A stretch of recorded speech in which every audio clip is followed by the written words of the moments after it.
Arrancamos nuevo. Hoy entonces vamos a trabajar con la metodología de Rawls, para la fundamentación del principio de justicia, pero vamos a hacer previamente alguna referencia a los antecedentes humeanos que puede tener eso. Pero previamente yo quería que hiciéramos de la posición original.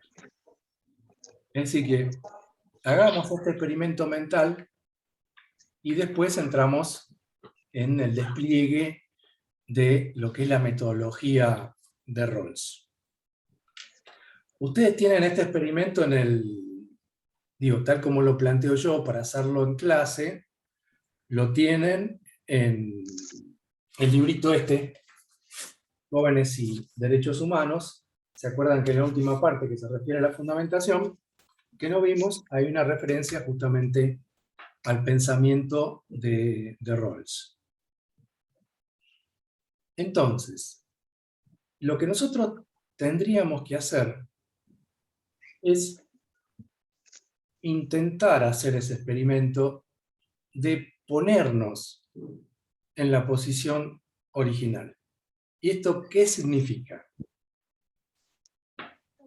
Hay algo que es muy interesante, aunque Rawls no lo plantea explícitamente. Nosotros estuvimos viendo el problema de lo que es la concepción de la democracia neoliberal, ¿no es cierto? Que desde esa perspectiva es imposible alcanzar lo que sea el interés general. No hay lugar al interés general, ¿no?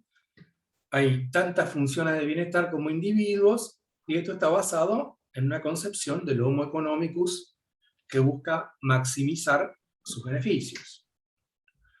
Ahora bien, lo que hace Rawls es otorgar esta concepción antropológica y mostrar cómo, a pesar de esa concepción antropológica, cuando los individuos se meten en la posición original, de todas maneras se llega a establecer lo que sea el interés general, en función justamente de generar condiciones de imparcialidad. Entonces, nosotros tenemos que hacer como si fuéramos Homo economicus. ¿Qué es lo que hace el Homo economicus? Busca maximizar sus beneficios. Pero busca maximizar sus beneficios en un contexto en el cual tiene información y en consecuencia tiene cierta certidumbre con respecto a cuáles pueden ser las consecuencias de sus elecciones. Pero, si el Homo economicus es puesto en un contexto de incertidumbre, la regla se invierte. Lo que busca el Homo economicus no es maximizar los beneficios, sino minimizar las pérdidas, minimizar los perjuicios. Entonces, de alguna manera, acá hay una especie de... hay un debate que no vamos a incluir, que tiene que ver con el riesgo, si el riesgo es inherente o no es inherente al Homo economicus, ¿no? Porque van a decir, bueno, si lo que buscas es minimizar los perjuicios es porque le tenés aversión al riesgo o porque sos muy prudente. Realmente esta cuestión no pasa tanto por la subjetividad, sino, insisto, sino por la medición de ganancias del Homo economicus. Si tengo, insisto, certidumbre, si tengo información, busco maximizar. Si estoy bajo incertidumbre, y trato de evitar las pérdidas. Eso es lo que hace el Homo economicus. Pero podría ocurrir que entre ustedes hubiera alguien que fuera muy arriesgado. ¿Mm? Lo que van a tener que elegir es, en primer lugar, la regla de elección. Y la regla de elección son esas dos: maximizar los beneficios o minimizar los perjuicios. Son dos reglas de elección, de decisión. Ahora bien, van a estar bajo el velo de ignorancia. ¿Qué significa esto? El velo de ignorancia es justamente lo que se supone que va a dar imparcialidad a nuestras elecciones. ¿Y qué es el velo de ignorancia? Es hacer como si no sabemos cómo estamos posicionados en la sociedad. No sabemos si somos aquellos que están más aventajados o aquellos que están más perjudicados, aquellos más vulnerables o alguna situación intermedia. No lo sabemos. Y ese hacer como si no sabemos dónde estamos parados, insisto, es lo que va a brindar imparcialidad a nuestra decisión.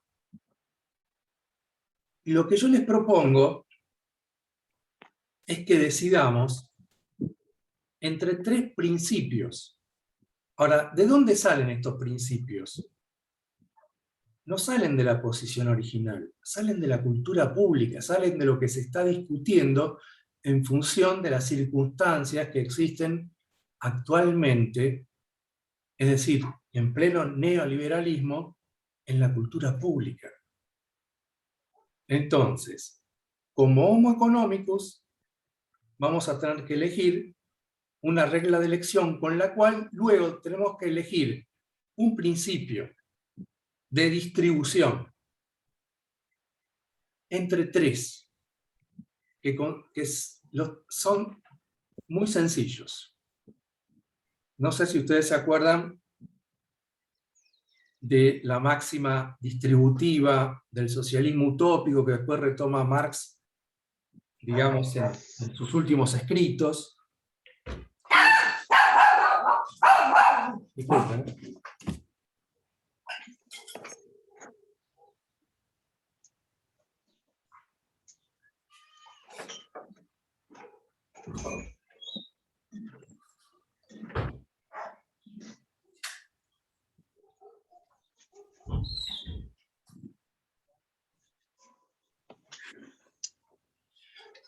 Esa máxima que dice, de cada uno según sus capacidades y a cada uno según sus necesidades, ¿no?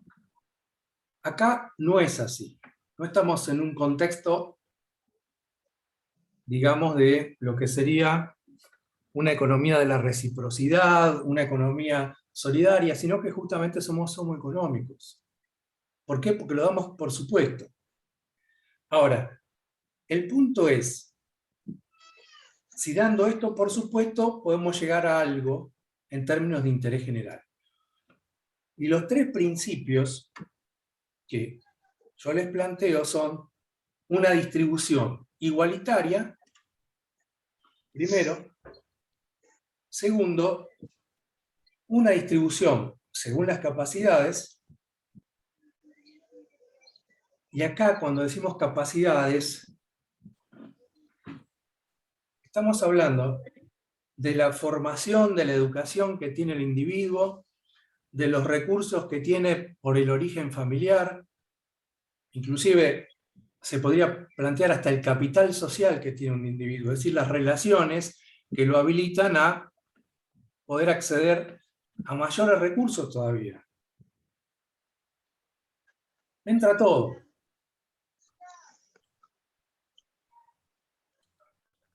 Porque efectivamente eso es lo que ocurre en el mercado laboral, entra todo. O en el mercado, si no somos asalariados. Y hay un tercer principio que establece que primero hay que asegurar un mínimo para todos en términos de satisfacer las necesidades básicas como para ejercer las libertades, y luego, recién, según las capacidades. Es decir, es un mix, es una combinación de los dos anteriores. Entonces vamos a hacer lo siguiente.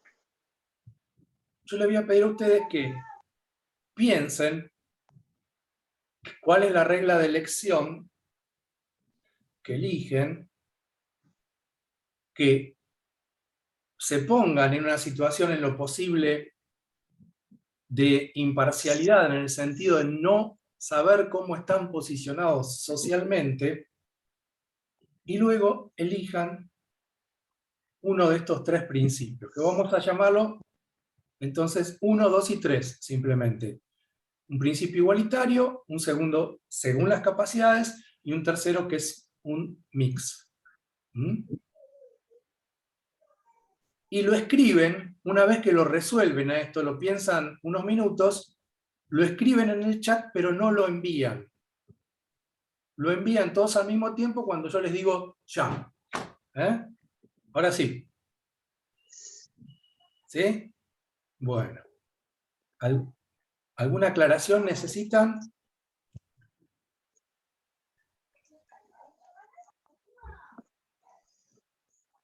O sea, la fundamentación de por qué elegimos uno de los 3 puntos.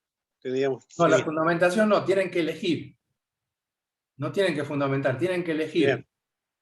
Tienen que ponerse ustedes en una situación de imparcialidad, hacer como si no saben dónde están posicionados, y elegir primero la regla de elección, o bien maximizar los beneficios, o bien minimizar las pérdidas, y luego, con la regla que hayan elegido, eligen entre los tres principios. Igualitario, según las capacidades, o el mix. Bien. Bueno. Sin apuro, lo escriben en el chat, pero no lo envían.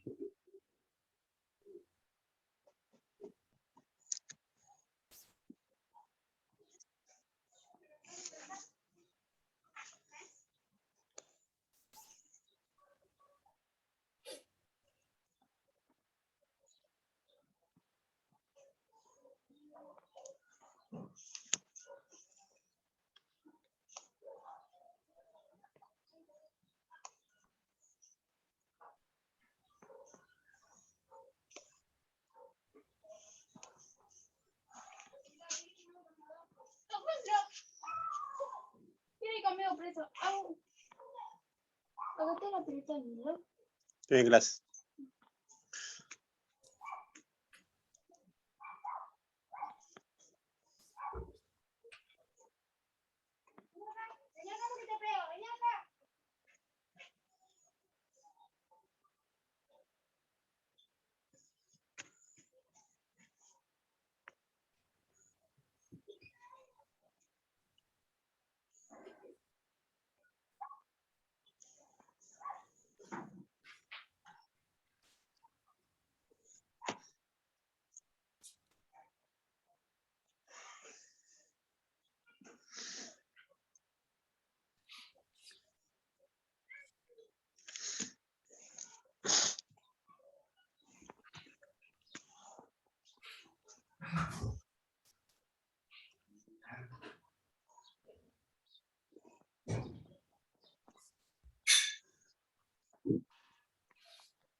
Ay, Dios.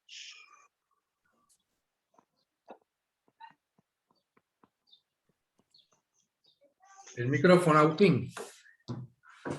Vamos. Entonces, en el chat ponen, elijo regla 1 o elijo regla 2. Elijo principio 1, 2 o 3. Regla 1 o 2, principio 1, 2 o 3.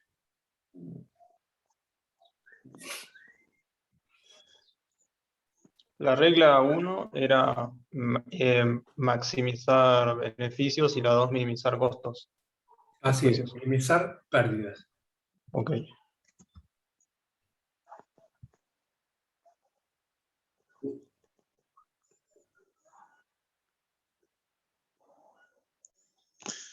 Perdón, profe, estoy medio dormido.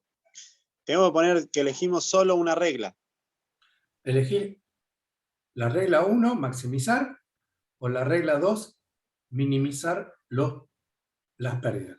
Maximizar los beneficios, 1, minimizar las pérdidas, 2. Y luego, ¿qué principio? Igualitario, 1, por capacidades, 2, mix, un mínimo, y luego, según las capacidades, 3. Pueden anotar, ¿eh? Miren que no es yeta.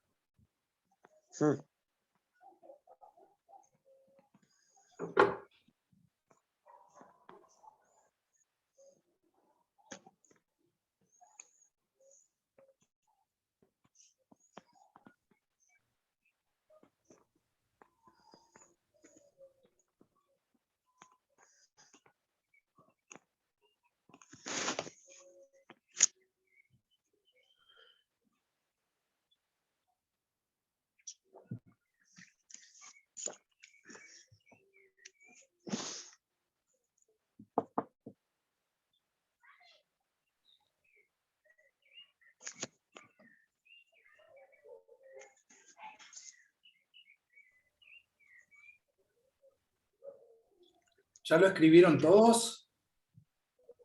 ¿Hay alguien que no lo escribió todavía?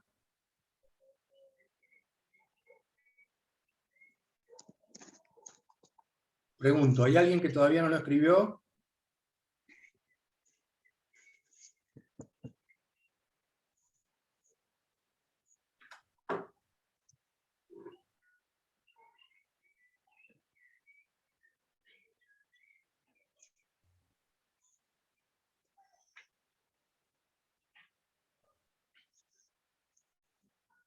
Bueno, si estamos todos, envíen, por favor.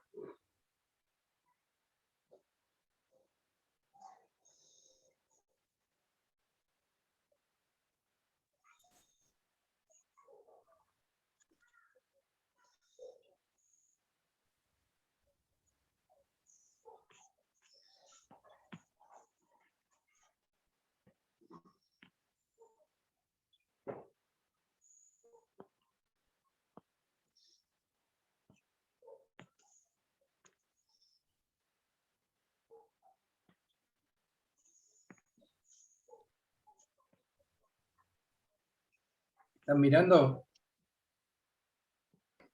Sí. Sí, sí. Este, por ejemplo, fíjense, Patricia. Este es el caso, este es un caso de inconsistencia. Si vos elegís maximizar los beneficios, es inconsistente con elegir el principio igualitario.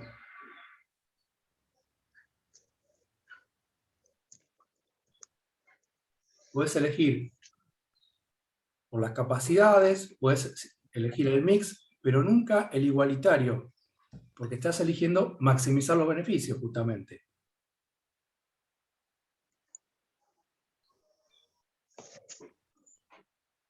Acá también, Matías.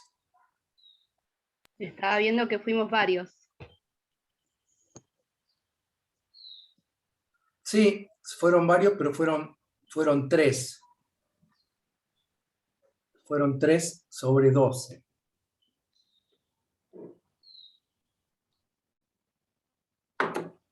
¿Qué les digo? Que entra en una contradicción lógica, ¿no? Es claro, es una inconsistencia. Ah, Efectivamente. está bien, no la había pensado así. Uno a veces piensa maximizar para la igualdad, o sea, pero después se queda mucha persona fuera, es verdad eso. Tal cual, yo lo pensé así. Yo pensé que, bueno, mayor para más, pero los iguales No son todos.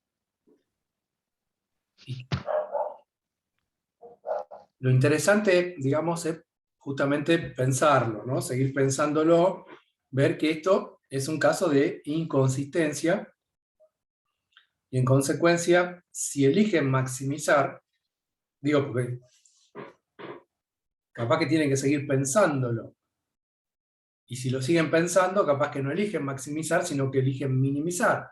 Hay que ver. Pero, en general, intuitivamente, actualmente lo que se elige es esto. Si yo estoy bajo incertidumbre, elijo minimizar las pérdidas. Y esto fue muy mayoritariamente así.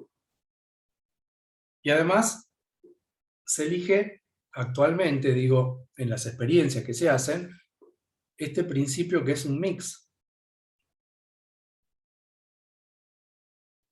Y no lo comento más, ustedes lo siguen pensando. Ustedes lo siguen pensando. Simplemente les quiero mostrar que es posible hacer en una clase este experimento mental, y lo que vamos a hacer ahora es empezar, digamos, de alguna manera desde cero, y después podemos volver sobre esto en función de lo que hayamos trabajado en términos de cuáles son las actuales circunstancias de justicia. Vamos a compartir pantalla.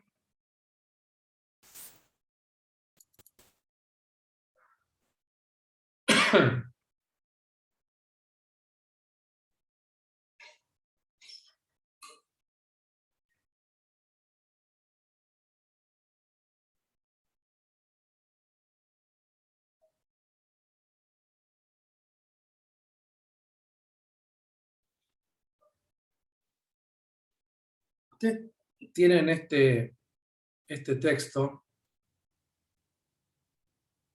y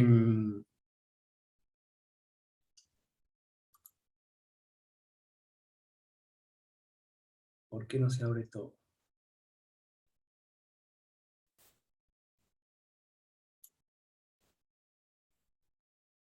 Ahí está.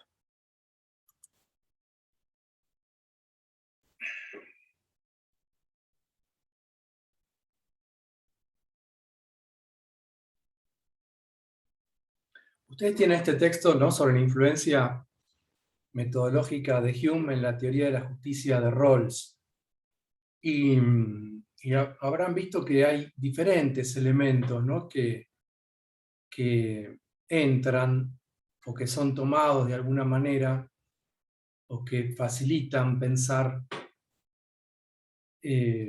una teoría de la justicia desde una perspectiva que no sea la racionalidad deductiva. Con respecto a la concepción de las reglas constitutivas, esto es algo que ya vimos en la clase pasada, lo vamos a dejar y nos vamos a centrar en las circunstancias de justicia, en la concepción del espectador imparcial, en la obediencia al orden político y eventualmente en la desobediencia civil. Son temas que fueron pensados de distinta manera, claro está, por estos autores. Pero claramente inspiraron estos planteos de Hume, inspiraron a Rawls, y como ustedes saben, hace una recuperación bastante explícita del pensamiento de Hume. Un elemento que no vamos a considerar acá, por ejemplo, es la valorización de la economía de mercado. Ambos autores también reivindican la economía de mercado, pero yo tengo que insistir en lo que estuvimos viendo en la clase pasada. La regla fundamental de estabilización de posesiones y de transferencia de la propiedad mediante consentimiento no se corresponden a un tipo de propiedad determinado, sino que valen para cualquier sistema de propiedad, inclusive sistema de propiedad colectiva. lo que tiene que existir es un sistema de propiedad en el que no pueda ocurrir que alguien se aparte de las reglas y se quede con la propiedad de otro.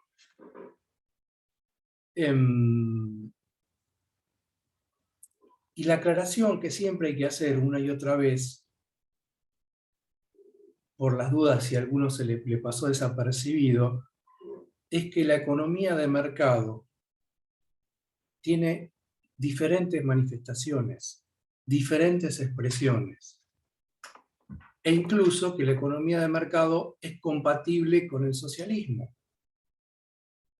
Cada uno lo pensará esto, hay distintas formas. En la clase que viene, no sé si en la que viene, en la siguiente, la semana que viene, vamos a ver, por ejemplo, que un marxista como Philip Van Parijs establece una vía capitalista al socialismo. ¿Por qué? Y porque se reconoce la economía de mercado como aquella que posibilita una mayor generación de riqueza, con todos los problemas que esto puede tener, algunos de los cuales estuvimos viendo y algunos de los cuales vamos a volver a ver. Por ejemplo, hay algo que justamente es incompatible con la economía de mercado, a saber, el actual capitalismo concentrado. El actual capitalismo concentrado, esta forma condenable de acumulación ilimitada, no lleva ni a la libre competencia, ¿no es cierto?, ni a formas razonables de generación de riqueza, sino que a lo que lleva es a posiciones monopólicas, a posiciones de dominio en el mercado. Así es que estas distinciones siempre hay que tenerlas en cuenta. Hay una vasta literatura que ustedes pueden ver, capitalismo contra capitalismo, qué sé yo, hay muchos textos y algo vamos a ver en la clase de la semana que viene.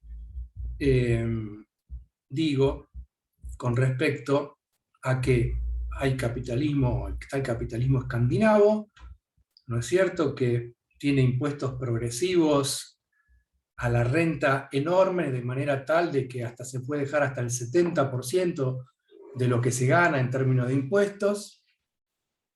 Y luego, como ustedes vieron en el documental de Michael Moore, en algunos de esos países todos los servicios son públicos. Entonces, hasta el más rico va a un servicio público.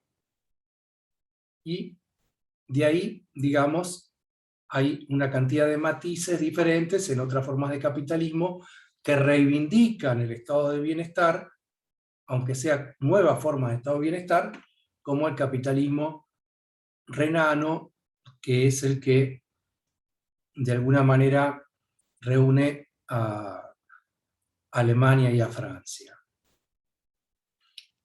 Hago esta aclaración simplemente para que siempre lo tengamos en cuenta y eventualmente lo profundicemos. Vamos a meternos en el planteo de... vamos a dejarlo ahora esto por ahora. Vamos a plantear las circunstancias de justicia. Fíjense que lo que hace Hume, a ver si puedo volver, lo que hace Hume es plantear una situación de abundancia ilimitada, luego una situación de escasez sumamente restrictiva, y él dice, tenemos que poder jugar con esto para ver qué es lo que pasa con la justicia. Y como ustedes ven acá, por ejemplo, dice, la justicia es inútil. Si hay abundancia ilimitada, ¿para qué necesitamos justicia? No es necesario. Entonces, lo ejemplifica con aquellos bienes más abundantes como son el agua, el aire y la tierra en algunos países. Ahora, después dice, pasemos a la situación opuesta. Invirtamos las suposiciones anteriores, ¿no? Y es un juego. Dice, por un lado, abundancia extrema, por otro lado, escasez extrema. Y acá dice, en un contexto de escasez extrema, dice, la justicia es prácticamente imposible. Dice, creo que se admitirá que las estrictas leyes de justicia se suspenderían ante una situación tan angustiosa, dejando su lugar a razones más poderosas de necesidad y autoconservación. Entonces, esto sería como una especie de estado de naturaleza jovesiano, pero en un contexto de escasez extrema. Y luego dice, invirtamos cualquier aspecto importante de la condición de los hombres, produzcamos extrema abundancia o extrema necesidad, implantemos en el corazón humano perfecta moderación y humanidad, o perfecta rapacidad y malicia. Al volver la justicia totalmente inútil, se destruye también totalmente su esencia y se suspende su obligación sobre la humanidad. Esto es lo que se da en esas dos circunstancias extremas anteriores hipotéticas. Porque dice, la situación normal de la sociedad es un término medio entre todos estos extremos. Somos por naturaleza parciales con nosotros mismos y con nuestros amigos.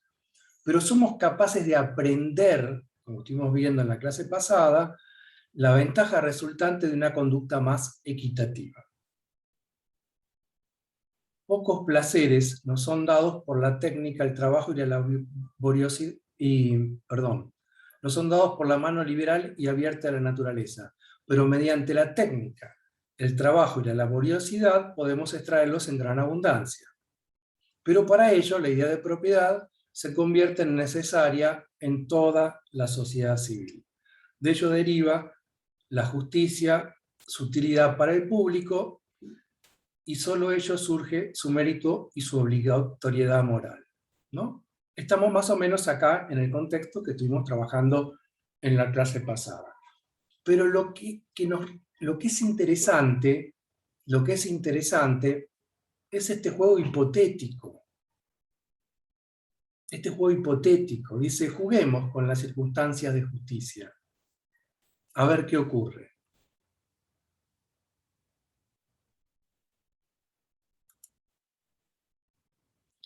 Lo que nosotros vamos a hacer es jugar con las circunstancias de justicia en dos contextos, para ver cómo efectivamente Rawls recurre, como ya adelantamos, al pensamiento que él define como constructivista, que de alguna manera permite una ampliación de la racionalidad y una fundamentación que no sea deductiva y obviamente tampoco que sea inductiva, porque como hemos visto, eso conduce a una falacia naturalista. En el caso de Hume, ya nosotros leímos este párrafo y lo interesante es que hay una analogía entre lo que es un esquema o sistema total en el que participa el conjunto de la sociedad con una construcción arquitectónica, como es la construcción de una bóveda.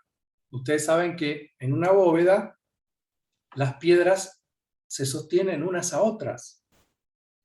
Y hay una piedra que se llama caput anguli, que si uno la saca se viene todo abajo. ¿No es cierto? Entonces, el conjunto total no se sostiene sino por el apoyo mutuo y la combinación de las distintas partes. Esto es claramente una forma abductiva de pensamiento, es decir, un pensamiento constructivo o constructivista. Y en el caso de Rawls, también vimos que lo define de esa manera. Una concepción de justicia no puede ser deducida de premisas evidentes o de condiciones sobre principios. Por el contrario, su justificación es cuestión de mutuo apoyo de muchas consideraciones y de que todo se ajuste conjuntamente en una visión coherente. Entonces, el ajuste recíproco es fundamental. Es fundamental. Entonces, nosotros vamos a trabajar, en primer lugar, con este cuadro, que se me volvió a correr. Lo había acomodado, se me volvió a correr, pero está bastante bien. Acá tenemos el experimento mental de la posición original. Pero como yo les decía, esta es una parte, es una de las piezas del método de Rawls.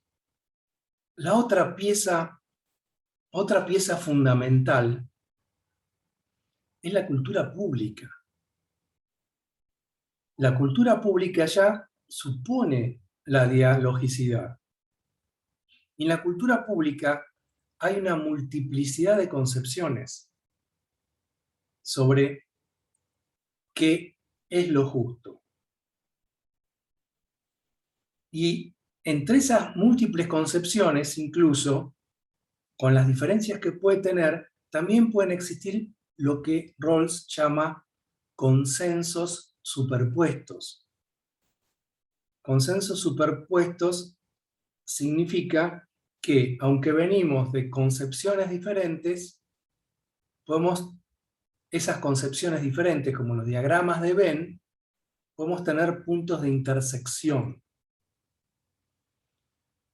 Y no importa cómo fundamentemos algo, sino que lo que importa acá es que logremos un consenso superpuesto, que logremos esa intersección. Entonces, un ejemplo que da el propio Rawls es el que se refiere a la esclavitud. En el siglo XIX había un montón de concepciones diferentes abolicionistas. Si nosotros nos ponemos a discutir cómo fundamentamos, nos ponemos a discutir los detalles de nuestras concepciones, nos ponemos a discutir nuestras concepciones diferentes, no vamos a llegar nunca a un acuerdo. Pero en la cultura pública siempre es importante, y la propia historia les va mostrando, que es posible alcanzar consensos superpuestos. En la medida en que nos fijemos, pongamos el eje en aquello que tenemos en común.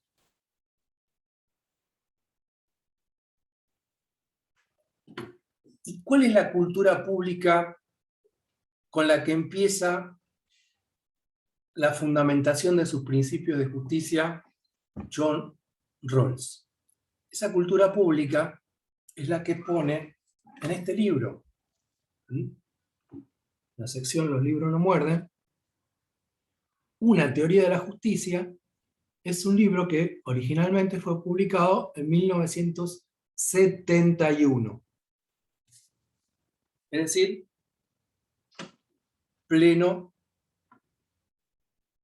estado de bienestar. Entonces, tenemos que volver a ubicarnos. Nosotros ya frecuentamos lo que era el estado de bienestar. Tenemos que volver a ubicarnos entonces en esas circunstancias. El estado de bienestar se caracteriza porque hay pleno empleo. Y el pleno empleo posibilita acceder a otros derechos. Entonces, ¿qué es lo que hace Rawls? Dice, lo que yo tengo que hacer es buscar los diferentes principios de justicia distributiva que hay en la cultura pública y someterlos a este dispositivo de crítica, que es la posición original.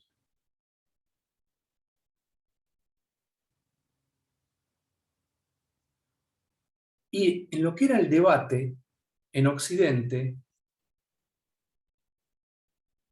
lo que ocurría en el estado de bienestar era que las libertades estaban garantizadas. Estamos hablando del 71, cuando ya se había accedido, digamos, cuando los negros en Estados Unidos habían finalmente logrado conquistar sus derechos civiles y políticos. Y además todos teníamos acceso a un mínimo, porque todos teníamos acceso al empleo.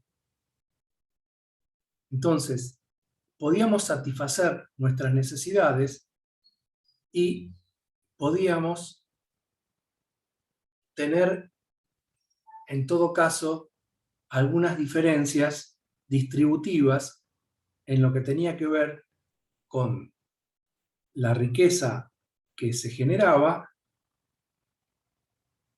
pero, insisto, todos accedían a los derechos sociales, económicos y culturales porque estaba vigente el estado de bienestar. Entonces acá, después de someter a crítica a los diferentes principios que hay en la cultura pública, después de someterlos a crítica como hicieron recién ustedes, en la posición original, lo que hace, o lo que encuentra como resultado, es que hay una serie de principios que se caen, y quedan básicamente 3 principios. Y esos 3 principios Hume les da un orden determinado. Dice, primero, las libertades, porque acceder a las libertades nos permite eventualmente conquistar los derechos sociales. Después dice el principio de diferencia, que sería el principio que representa el valor de la igualdad, pero se llama de diferencia porque hay desigualdad. Entonces, de lo que se trata es de, rusonianamente, tratar de disminuir esa desigualdad. Y en tercer lugar, el principio de imparcialidad. Fíjense, acá abajo tenemos que el resultado son las iguales libertades, en segundo lugar el principio de diferencia, y en tercer lugar el principio de imparcialidad, que significa ni más ni menos que obediencia al contrato social. Tenemos un contrato social. Ese contrato social nos posibilita las libertades, nos posibilita una cierta igualdad, pero ir disminuyendo la desigualdad, ahora vamos a ver cómo, y en consecuencia lo razonable es obedecer ese contrato social en la medida en que se cumpla ese contrato social. Por eso siempre deja la cláusula de que si el gobernante se aparta del contrato social, si no se garantizan estos principios, entonces no es una posibilidad, sino que es un deber el ejercicio de la desobediencia civil, como ya lo estuvimos viendo en su oportunidad. Fíjense que acá el principio de diferencia, ahora vamos a ver un enunciado general de estos principios, el principio de diferencia tiene que ver con justamente mantener la estructura de mercado por la eficacia económica. Ahora, este principio de diferencia nosotros lo podemos pensar sincrónicamente, pero también lo podemos pensar diacrónicamente proyectándolo hacia el futuro. Y en este caso, el principio de diferencia se transforma en un principio de responsabilidad hacia las generaciones futuras. Es lo que actualmente, sobre lo que hay un consenso superpuesto y forma parte de las normas del sistema de Naciones Unidas, es lo que se llama la sostenibilidad. Todo el sistema económico tiene que ser sostenible, es decir, tenemos que satisfacer nuestras necesidades, pero garantizando que las futuras generaciones van a poder satisfacer también sus propias necesidades. Si nosotros destruimos el planeta, está claro que eso no va a ser posible. Digo, por si hacía falta brindar un ejemplo. Ahora, fíjense que, además, los principios, estos principios se caracterizan porque tienen una serie de condiciones formales. Dicen, tienen que ser generales en su forma, tienen que ser universales en su aplicación, así que tienen que valer para todos. No pueden valer para unos sí, para otros no.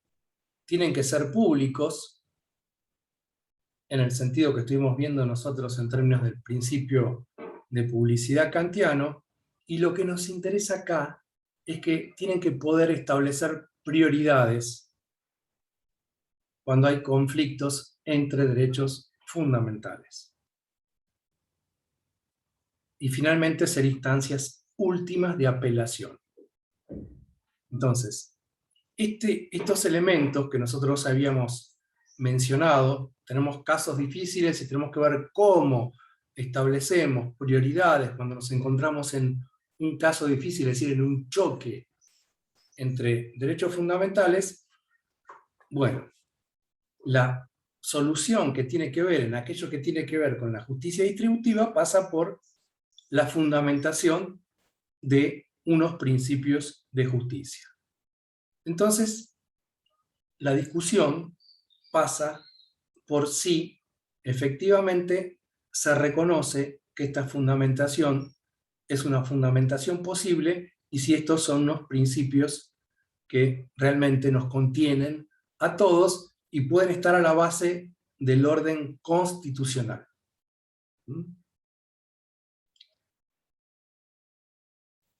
Una aclaración, digo porque ahora tomamos un texto, en esta cursada un texto que es bastante abstracto, ¿no? Que toma a dos filósofos occidentales, como son Hume y Rawls, anglosajones además.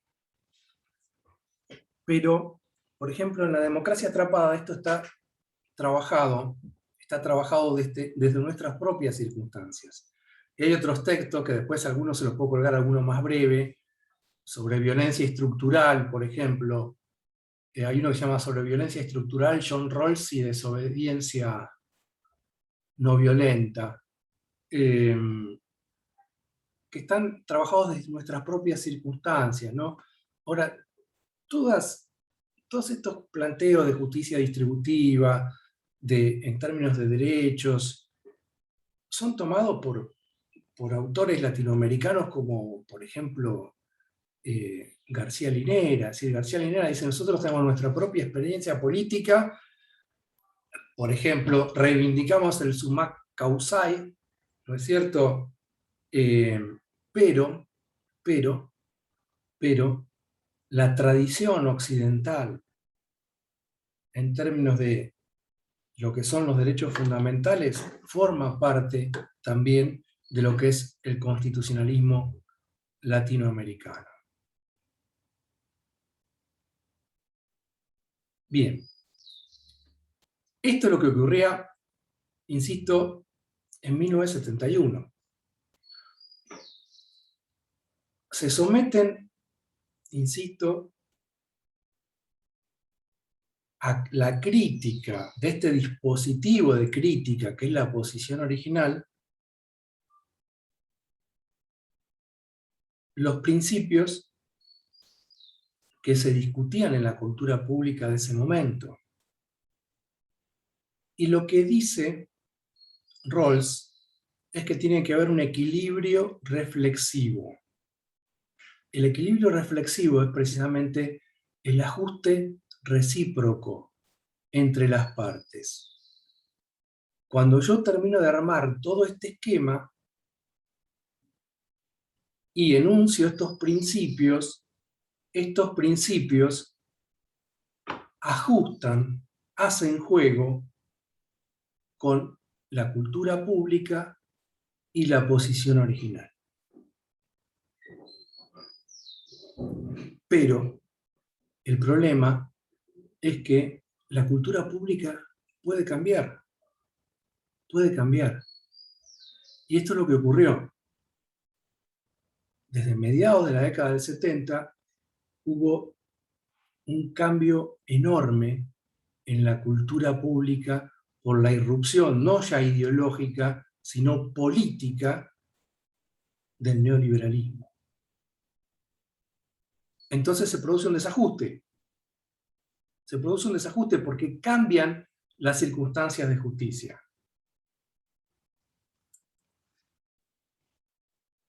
Sigamos en el 71.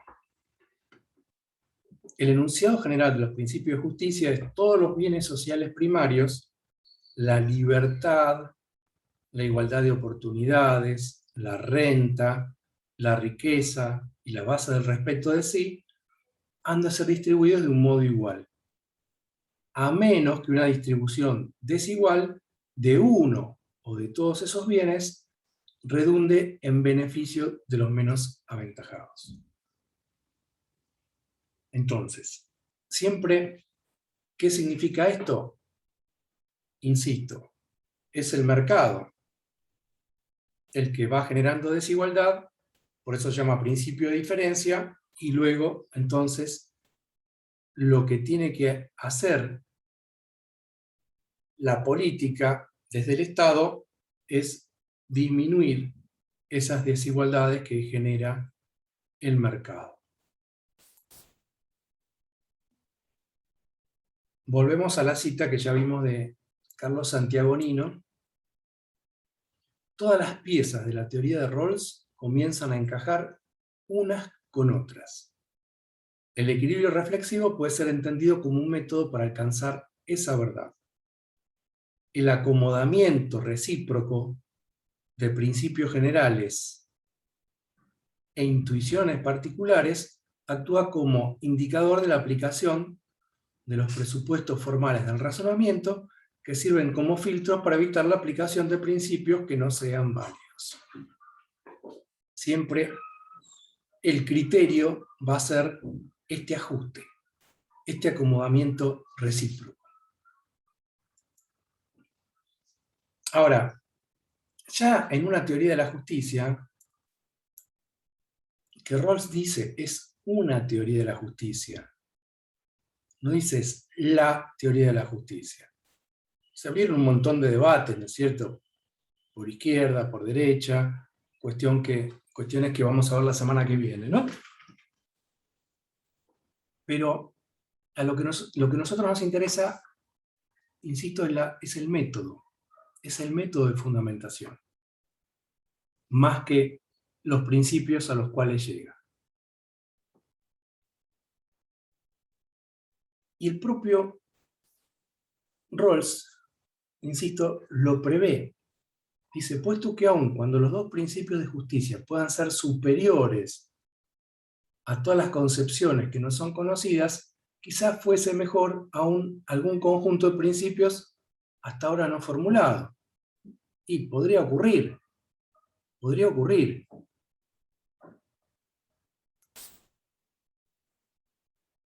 Y es lo que ocurre. es lo que ocurre, insisto, con la irrupción del neoliberalismo y su hegemonía política.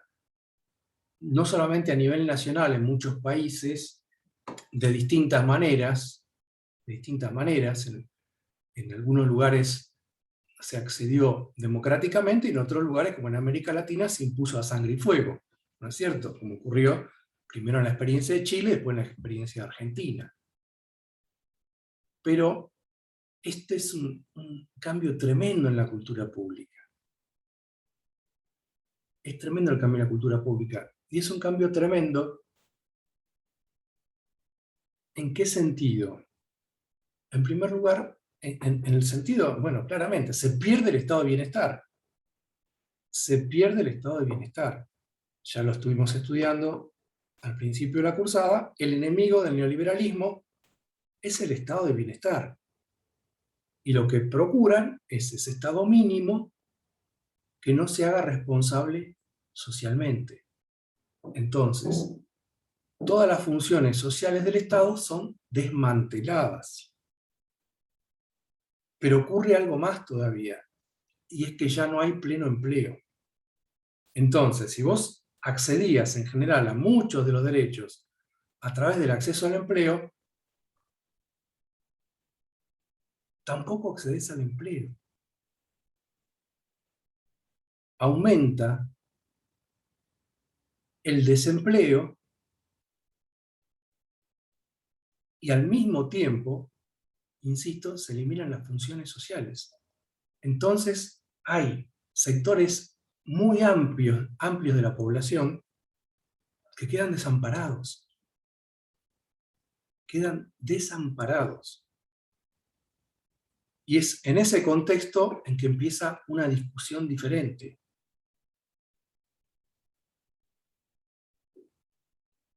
Se empieza a pensar un nuevo estado de bienestar, de tercera generación, que es lo que vamos a ver la semana que viene.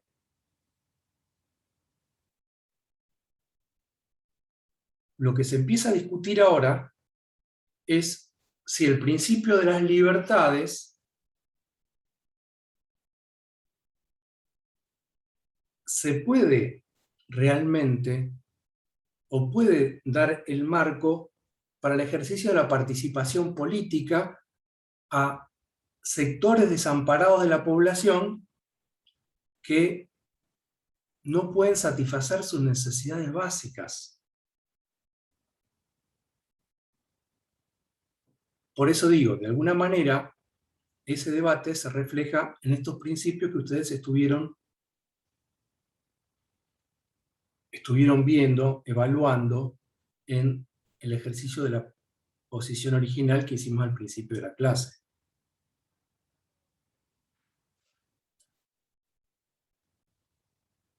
Y lo que ocurre es que va alcanzando, como ocurrió en el ejercicio que ustedes hicieron, un reconocimiento de un derecho a un mínimo para toda la población.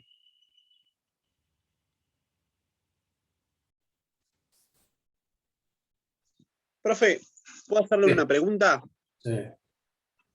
Cuando usted dice lo que a nosotros nos interesa es el método, ¿a qué se refiere? ¿Podría...? Justito, perfecta la pregunta, porque justito la invocaste en este momento. Porque si vos mirás bien este cuadro, la estructura metodológica es la misma. Pero si prestás bien atención, fíjate acá. Si vos lo ves, decís, es el mismo cuadro. Pero te pones a leer los cuadritos, resulta que ya no. Es otra la cultura pública. ¿Cuál es la cultura pública? Es la cultura pública posterior al autodenominado consenso de Washington, que no fue ningún consenso, fue unas políticas, digamos, de hegemonía neoliberal que se impusieron globalmente. Entonces, si vos comparás los dos cuadros, acá tenés otra cultura pública. Esta cultura pública neoliberal. ya se destruyó en buena medida el estado de bienestar y tenés desempleo forzoso y pérdida de derechos. Entonces se requiere, por eso importa el método, Agustín, lo que se requiere es un nuevo equilibrio reflexivo. Que estas partes ajusten recíprocamente y al producirse este desajuste ya no se puede sostener que el principio de las libertades sea el primero, sino que para que efectivamente se pueda ejercer el principio de las libertades, cuyo correlato es el principio de participación política, hay que garantizar un mínimo. Hay que garantizar un mínimo. Entonces, esto es lo que ocurre. Cuando, digamos, este libro, Liberalismo Político, donde se presenta de manera sistemática la reelaboración de una teoría de la justicia, después de un montón de debates, pero fundamentalmente con la experiencia de la destrucción del estado de bienestar, entonces, en 1993, que es cuando se publica, Rawls reconoce, insisto, por los debates que tuvo, particularmente con autores marxistas, por ejemplo, él cita acá uno que es Pfeffer, a ver si la encuentro, pero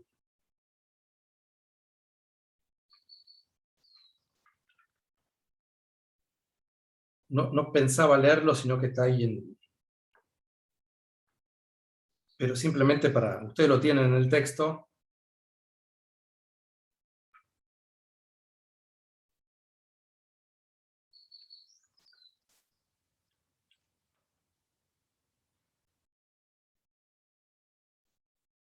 Acá estoy en la página 33, ¿no es cierto?, en una cita en la que se refiere a Rodney Pfeffer, quien en Marxismo, Moralidad y Justicia Social sostiene justamente esto, ¿no?, que haya un mínimo. Y lo que dice Rawls es que está de acuerdo con lo que dice Pfeffer. Con lo que no está de acuerdo, dice, es que eso se tenga que hacer a través de una forma socialista de organización económica. Entonces, sigue sosteniendo el mercado y reconoce que previamente tiene que haber un mínimo que posibilite la satisfacción de las necesidades básicas para luego entonces ejercer efectivamente las libertades, porque si no son una abstracción.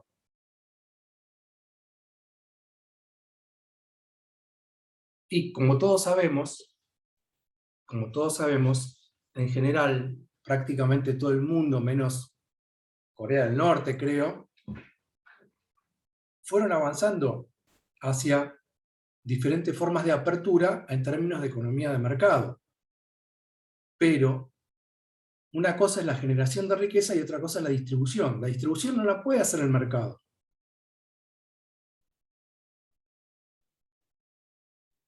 Seguimos en ese pensamiento tan claro que tuvo Rousseau. Si el mercado va generando cada vez más desigualdad y no podemos volver para atrás, decía Rousseau, un igualitarista al mango, decía, bueno, lo que tienen que hacer las leyes es ir morigerando, disminuyendo las desigualdades. Pero acá lo que se requiere entonces es que haya una igualación básica en el sentido de satisfacción de las necesidades básicas. No de los bienes primarios, de las necesidades básicas. Para poder ejercer la participación. Después vamos a ver la semana que viene que obviamente esto en realidad requiere también capacidad de agencia. No se puede pensar meramente en términos de renta, porque con la renta sola no haces nada. Y es más, con la renta sola, si no desarrollar capacidades de agencia, si no tenés una comprensión y una autocomprensión, y terminás pensando como ya sabes quién, y votando ya sabes cómo. Pero decíamos entonces, Agustín, que lo que nos interesa es el método, porque justamente el método ya prevé este tipo de ajuste. Entonces prevé una reformulación de los principios. Y si se mete a la gente en la posición original y honestamente decide, en general eligen como mayoritariamente eligieron ustedes, con 3 casos en los que era inconsistente la decisión, ¿no es cierto? Que faltó pensarlo un poco más, nada más. Y bueno, entonces, acá hay una necesidad y acá hay un derecho que hay que reclamar. Y en eso se está. En eso se está. Ustedes saben que, de alguna manera, ya lo estuvimos viendo, ¿no es cierto? La pandemia puso de manifiesto aún más claramente de qué manera esta desigualdad afectó a distintos sectores de la población. Aquellos sectores más vulnerables fueron los que, en países como el nuestro, en los que fue boicoteada la cuarentena, por ejemplo, o hay gente que no pudo hacerla, porque con 3 IFE, ¿viste? No te puedes quedar en tu casa, si tenés una familia. Se empezó a discutir nuevamente algo que tuvo un cierto furor digamos, a fines del siglo XX, que después se desdibujó y se recupera también en nuestro país, pero a nivel mundial, el debate por lo que se llama el salario de ciudadanía. Que todos puedan acceder a un mínimo.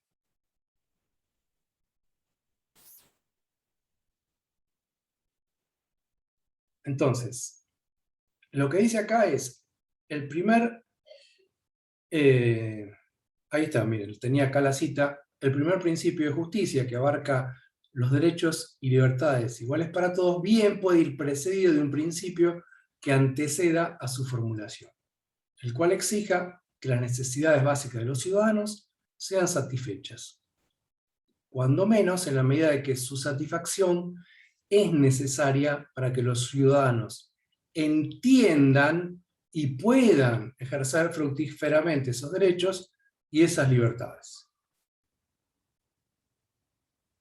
Y acá, entonces, está la referencia al autor con el que está debatiendo.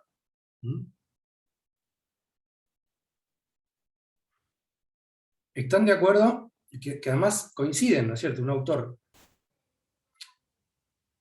Rawls, está dentro de lo que llama el liberalismo solidarista, ¿no? Y como va a decir Van Parijs, digamos, el liberalismo coherente no le queda otra que ser solidarista.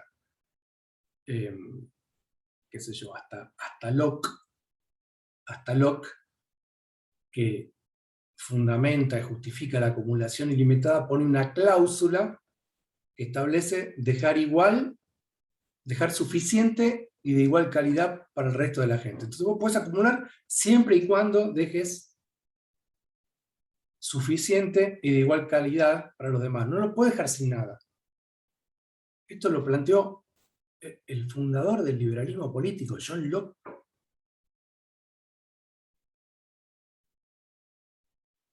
Y acá coincide un autor liberal como John Rawls, liberal en el sentido norteamericano, ¿no es cierto? Un liberal es quien defiende la libertad, no es quien defiende el mercado concentrado, o que defiende los privilegios. Y coinciden, ¿no es cierto?, tienen un consenso con respecto a que se requiere un principio precedente, con un marxista.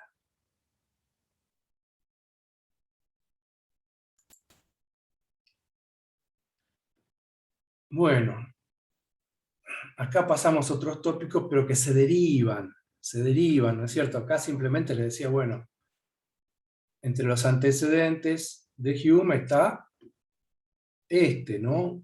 Que fue reelaborado por Rawls de otra manera, no se plantea en términos de derecho de resistencia, sino en términos de desobediencia civil. Pero si ustedes leen el texto, la justificación de la desobediencia civil, o leen una teoría de la justicia, el derecho de resistencia en última instancia lo sigue sosteniendo Rawls.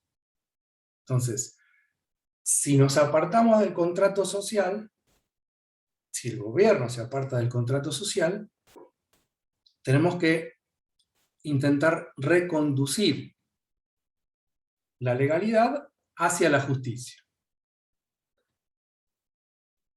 Y para eso, entonces, se requiere ejercer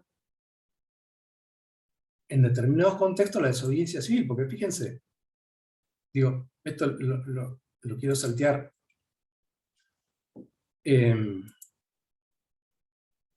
Fíjense lo que plantea Rawls ya en una teoría de la justicia.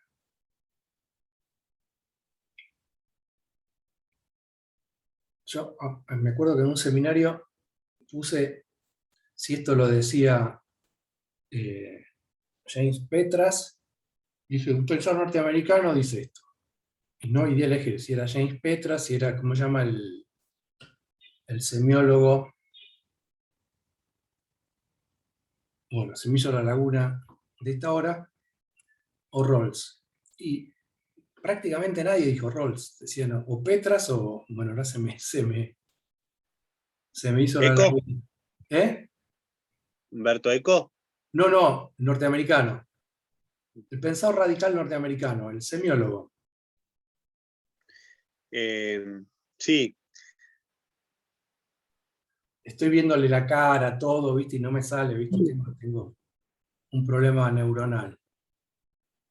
Ya me va a salir, ¿no? Pero fíjense, esto lo dice Rawls, la diferencia en la distribución de la propiedad y riqueza que exceden lo que es compatible con la igualdad política han sido tolerados por el sistema legal. Los recursos públicos no se han empleado para mantener las instituciones necesarias que aseguren el valor de la libertad política. El poder político se acumula rápidamente y se convierte en injusto. Y usado el aparato coercitivo del Estado y su ley, aquellos que obtienen ventaja se consideran en una posición favorable. Así las desigualdades en el sistema económico-social pueden minar cualquier igualdad política que hubiese existido bajo condiciones históricas más favorables, ¿no? Ahí ya se está vislumbrando lo que se viene. El sufragio universal es un equilibrio insuficiente, ya que cuando los partidos y las elecciones están financiados no por fondos públicos, sino por contribuciones privadas, el foro político está tan influenciado por los deseos de los intereses dominantes que las medidas básicas necesarias para establecer una norma constitucional justa a menudo son solamente formalmente planteadas, ¿no? Todo lo que nosotros conocemos tan bien. Solo que, bueno, como ustedes saben, hubo una decisión de la Corte Suprema hace algunos años durante el gobierno de Obama que no solamente habilitó los aportes privados de personas privadas, sino individuales, sino de las mismas corporaciones, ¿no? Entonces, esta situación, digamos, está todavía más agravada en el contexto de ellos y en el nuestro, bueno, es un tema aparte hablar del financiamiento de la política, ¿no?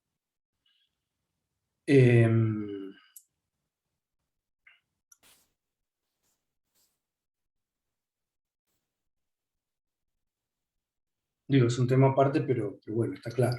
En general, en los contextos bipartidistas, las grandes concentraciones económicas ponen fichas aquí y allá. En algunos casos, bueno, fue de público conocimiento, ¿no? Como me acuerdo cuando se conoció los aportantes que tuvieron Menem y Angeló, eran Tenían los mismos aportantes en cantidades parecidas, ¿no? Y siempre es a cambio de algo.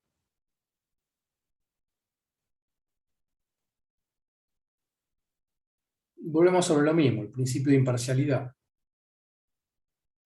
Sostiene que una persona está obligada a cumplir su parte, como la establecen las normas de una institución, cuando ha aceptado voluntariamente los beneficios del esquema constitucional. No debe olvidarse que el principio de imparcialidad tiene dos partes. Una de ellas expone cómo adquirimos las obligaciones, especialmente a través de una actuación voluntaria. Y la otra manifiesta la condición de que la institución en cuestión ha de ser justa, si no, de un modo perfecto, sí, todo lo justa que es dable esperar en todas las circunstancias. Entonces, nosotros la aceptamos, pero cuando aparece la injusticia, no es obligatorio consentir esa injusticia. Y luego se refiere a las condiciones de oportunidad, ¿no es cierto? El ejercicio del derecho a la desobediencia civil, como cualquier otro derecho, ha de ser racionalmente proyectado para conseguir nuestros fines o los de aquellos que deseamos proteger. La teoría de la justicia no tiene nada específico que decir acerca de estas consideraciones prácticas. En cualquier caso, las cuestiones de táctica y estrategia dependen de las circunstancias, pero la teoría de la justicia ha de decir en qué punto han de surgir estas cuestiones.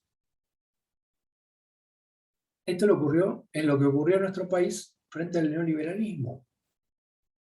Lo que ocurrió en nuestro país, lo que estuvimos viendo en su oportunidad, el ejercicio de la protesta en el espacio público, era un ejercicio de desobediencia civil para reconducir las instituciones hacia una situación de justicia elemental, no digamos de justicia. Estamos hablando de un contexto de destrucción del estado de bienestar que había empezado con la dictadura y se había ampliado en el gobierno de Menem, pero además con un desempleo del 24%.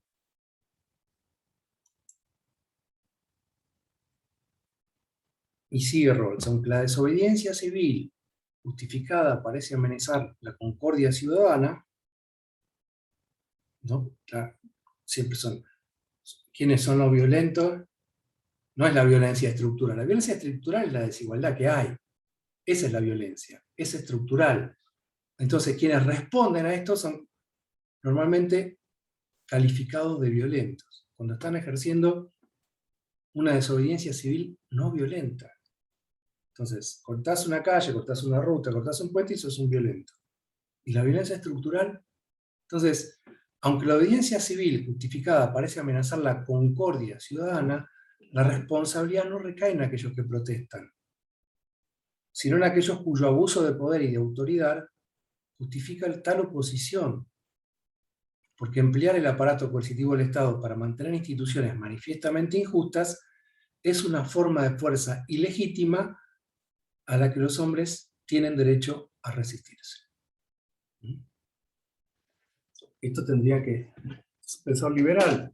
Es un pensar liberal. Esto es lo que tendrían que leer todos estos macacos o loros barranqueros que repiten cosas, buscan criminalizar, ¿no es cierto?, la protesta social en los medios de comunicación.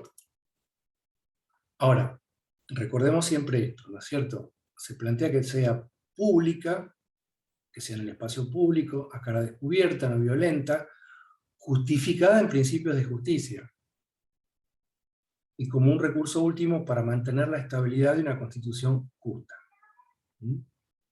Entonces, es dado a conocer abiertamente con el aviso necesario y no es encubierto o secreto, dice Rawls. Podemos compararlo a un discurso público, siendo una forma de petición, una expresión de la convicción política profunda y consciente, tiene lugar en el foro público. Ya lo vimos en el contexto de la concentración mediática. Si no podés ejercer la libertad de expresión para reivindicar derechos fundamentales como el derecho al trabajo, y bueno, tenés que recurrir a estas formas de protesta en el espacio público, que no son legales, pero son legitimadas, por ejemplo, por esta teoría liberal de la justicia.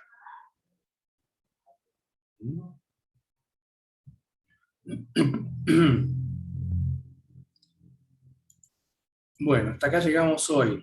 Preguntas, comentarios,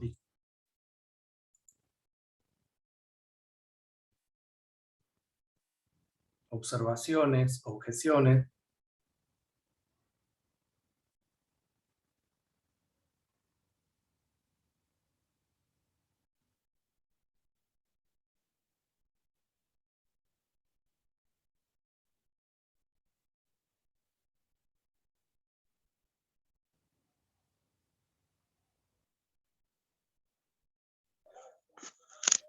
Ahí está. Yo me quedo, Bien, yo me Javier. quedo con, Bien, bien, Chomsky.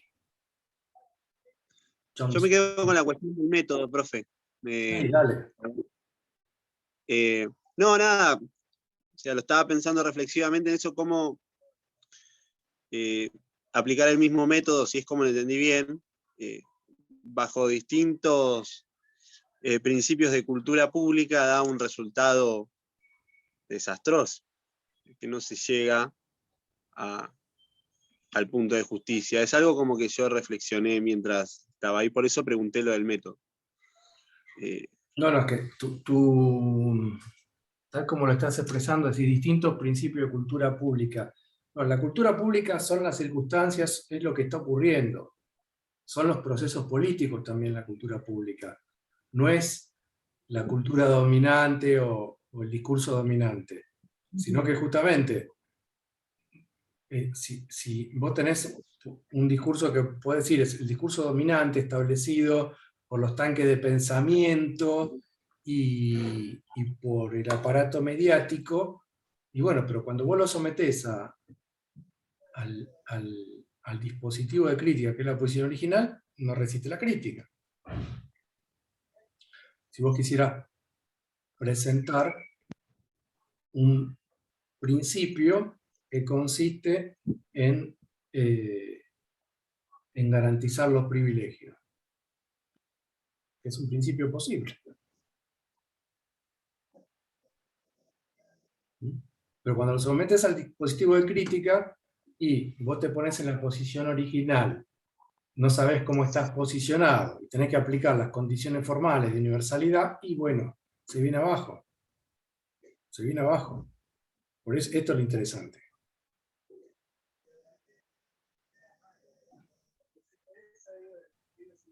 Y el otro discurso, aunque sea un discurso minoritario, está presente. Está presente. Digamos, vos imaginate, va pasando el tiempo, pero bueno, cada vez se va presentando con mayor fuerza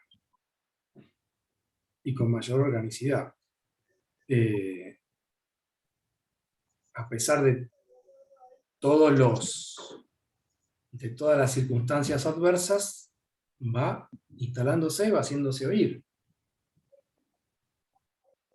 A un punto tal que no sé cómo y de qué manera, y lamento no haberle sacado fotos,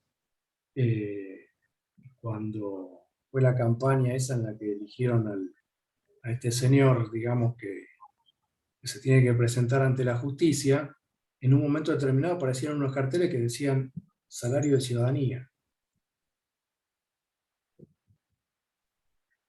Porque tenían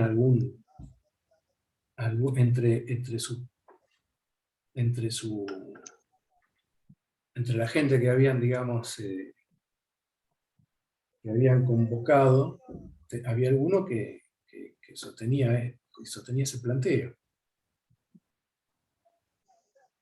Pero está claro, el salario de ciudadanía requiere financiamiento. Ese financiamiento genuinamente no puede salir de otra forma que no sea a través de una mayor recaudación. Es decir, tienen que poner más. Pero bueno, en esa discusión estamos. Yo lo que les pido es que para la clase que viene volvamos sobre este tema, pero un poquito más para atrás. En ese texto que es Company sin trabajo, ¿no? Para ver el pensamiento de que fue el primer pensador que propuso, ¿no es cierto?, una suerte de salario de ciudadanía. Porque es bien interesante cómo piensa también él unos principios de justicia distributiva. Y después podemos volver sobre esto. Digo, pero ya con por lo menos 48 horas por lo menos 40 horas de darle vueltas en la cabeza.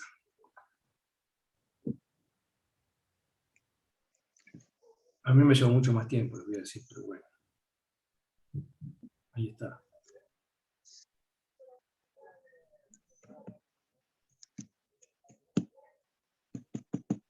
¿Otras preguntas?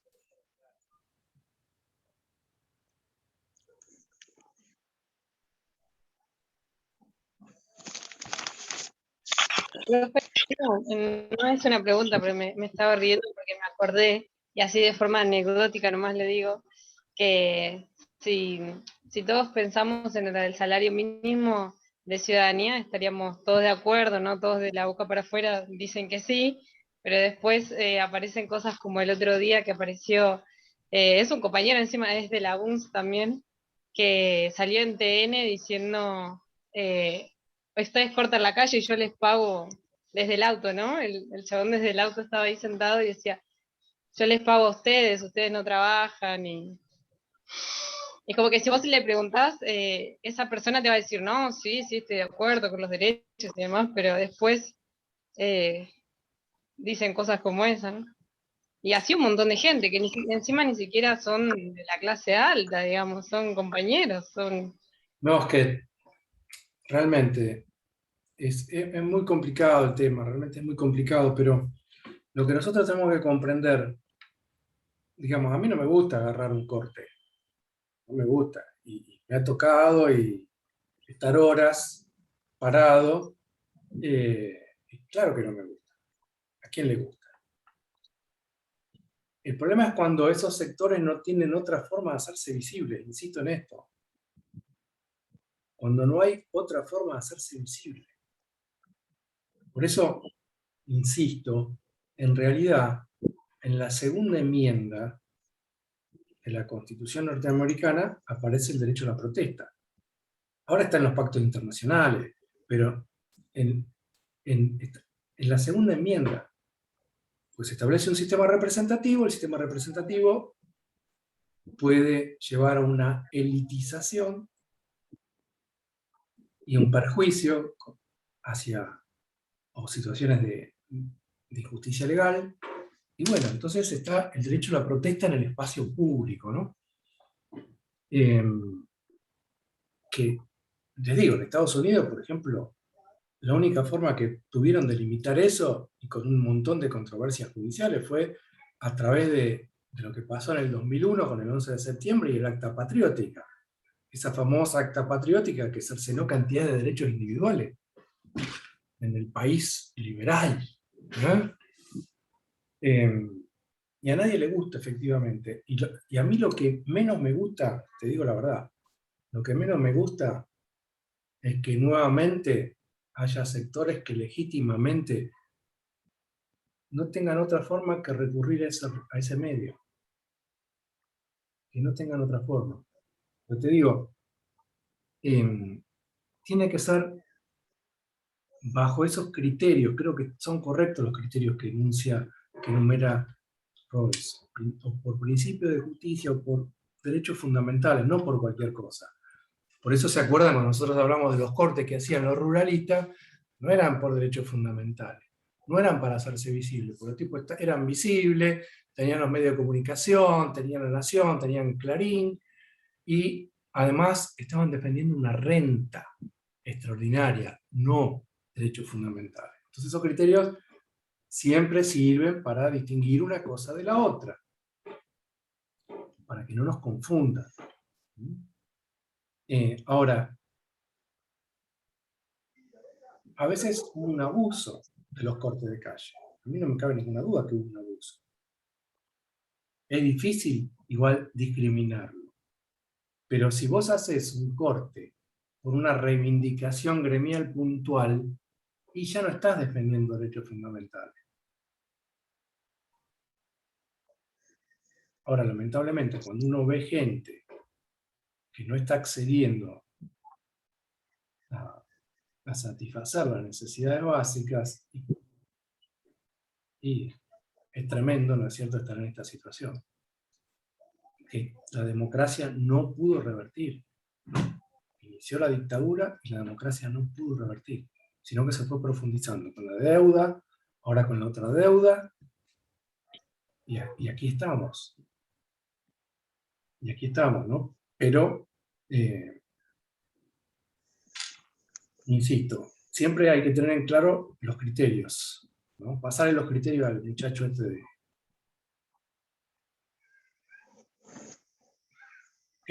que paga supuestamente, no sé qué era lo que pagaba, pero bueno.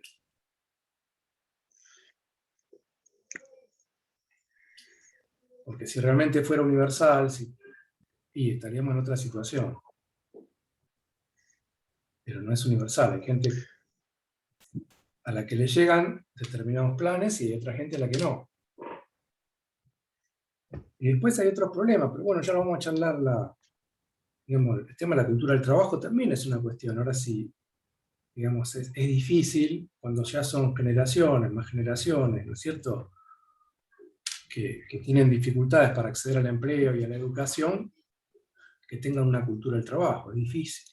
Entonces, bueno, eso hay que revertirlo también, está claro. Pero cuando uno se pone a escarbar y se pone a mirar, eso ocurre en el límite.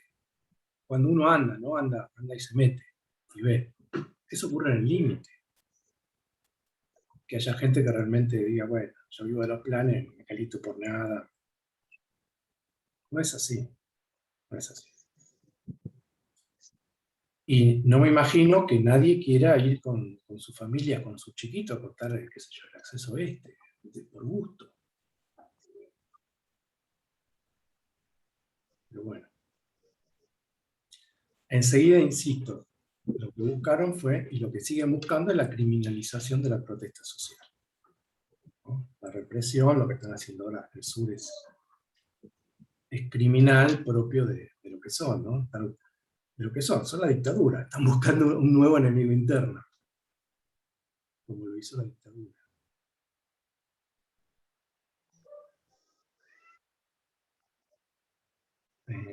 Porque, insisto, lo que hay son manifestaciones no violentas.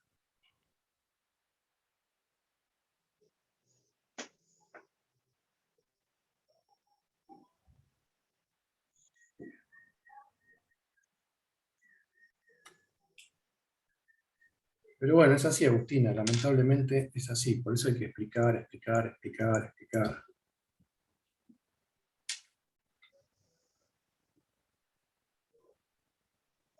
Sí, igual yo creo que hay personas a las que les puedes explicar, y es como, también es un poco lo que les venden a ellos, ¿no? Lo que, qué sé yo, lo que escuchan es un trabajo, porque lo que digo es, y lo que me parece súper loco es que es una persona que va a la misma universidad que nosotros y hace, entonces es raro, o sea, no es una persona que no tiene formación, es como un poco... Y a veces, ¿viste? Hasta que no te toca, no te das cuenta. Hasta que no te toca, no te das Sí, cuenta. quizás sí, quizás nunca le tocó. Vos decirle, escuchame, ¿por qué no te pones en la posición original?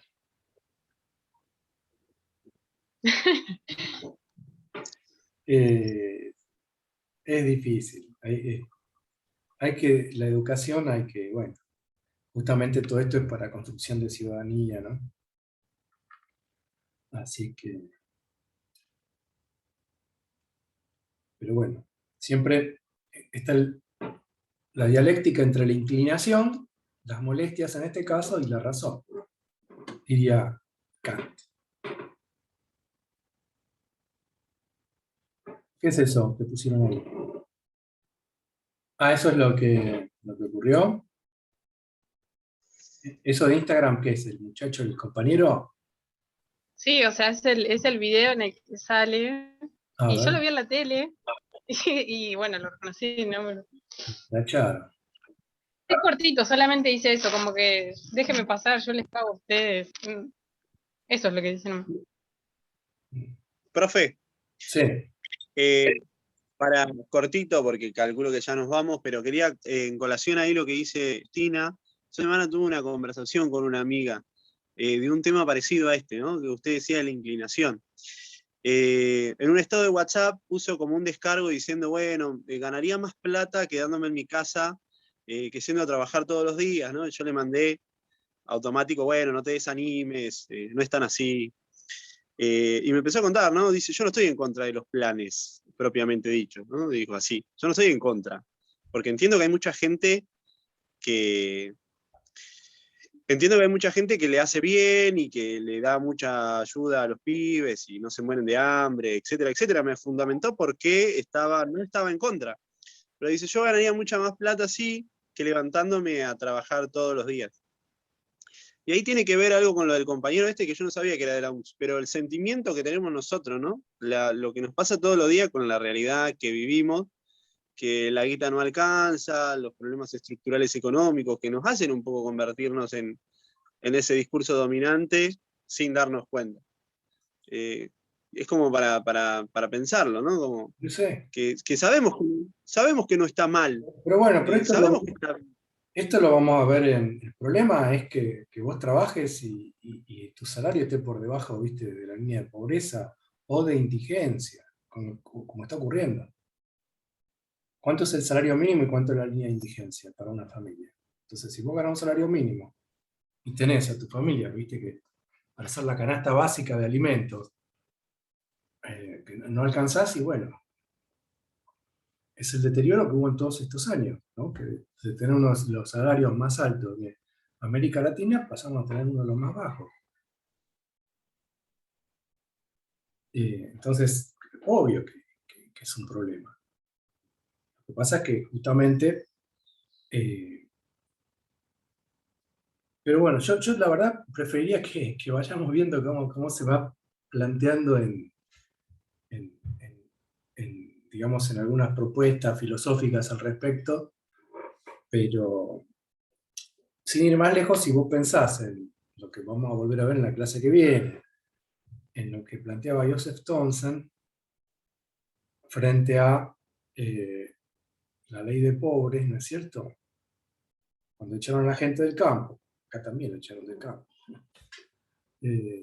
a mucha gente, ¿no es cierto? Tuvo que irse a vivir a los conurbanos. Yo me acuerdo que en el posgrado de filosofía política tenía también digo, más allá de múltiples testimonios de gobernadores, etcétera, ¿no? Sobre el desplazamiento de población del campo por la sofisticación transgénica. Me acuerdo que había un cura, Eduardo Farrell, de Cuartel Quinto, en Moreno, que el tipo decía, ¿no? Yo trabajo con esta gente que inclusive en Paraguay eran propietarios, y los echaron a chicotazos para implementar los paquetes estos tecnológicos, ¿no? de la siembra directa. Ahora, si vos decís, Joseph Thomson decía que había que eliminar esta ayuda social, que era la ley del pobre, para obligar a la gente a trabajar, porque querían que trabajaran por nada. Querían que trabajara por nada. Este es el problema. Sí. Y bueno, esto hay que revertirlo, claramente hay que revertirlo. Y es difícil, ¿no? Porque cada aumento, ustedes saben lo que hacen. Hay un aumento y enseguida te corren de nuevo la línea, remarcando los precios. ¿Por qué? Y porque también la producción está concentrada. Entonces los tipos no tenemos una inflación por emisión monetaria. No está ocurriendo eso. Así que es difícil. Así que veremos cómo se le encuentra la vuelta. Hay momentos que la indignación puede ser muy grande.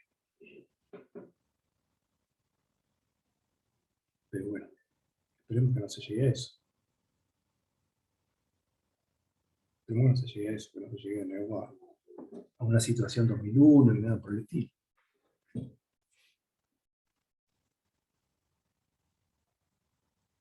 Bueno, seguimos el miércoles entonces, con el texto ese, léanlo por favor. ¿Mm? Bueno, perfecto. Muchas gracias por la No, clase. gracias a ustedes. Que tengan buena semana, gente. Chao, hasta luego, gracias. Adiós. Chao, hasta luego.